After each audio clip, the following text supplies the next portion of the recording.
ককা শুনিছো বোলে আপুনি নতুন আইফোন এটা লৈছে ফোন ভাল ফোন নহয় নকিয়া ফোন এটা লৈছো মোক দৰকাৰ কিহৰ দৰকাৰ বাইশত গৈ কেনে প্ৰেমৰ কথা পাতিম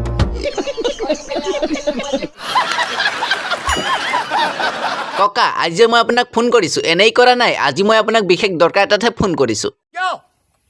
কিয় মানে মই আপোনাক কথা এটা সুধিবহে ফোন কৰিলো আপুনি যে ৰাজাৰ ঘৰত গৈছিল আপুনিতো এমাহমান থকাকেহে গৈছিলে আকৌ আপুনি দুদিনমান থাকে কিয় ঘৰলৈ ঘূৰি আহিলে মদ খাবলৈ নিদিলে কি মদ খাবলৈ নিদিলে আৰু বোলে শুনিছিলো ৰাজাই আপোনাক মদ খাব নিদিয়াৰ কাৰণে আপুনি বেলেগ ক'ৰবাত গৈ মনে মনে মদ খাই ৰাতি বিচনাত মুতাৰ কাৰণে ৰাজাই বোলে নিজে আনি আপোনাক ঘৰত এৰি থৈ গৈছে কোন কুকুৰে কৈছিলে শুনিছো আকৌ এইটো কোন কুকুৰ কেৱা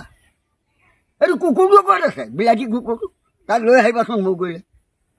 তাৰ মাকৰ আগত কৈছিলে কেলা বাপেকৰ আগত কৈছিলোঁ চুট পানীবোৰ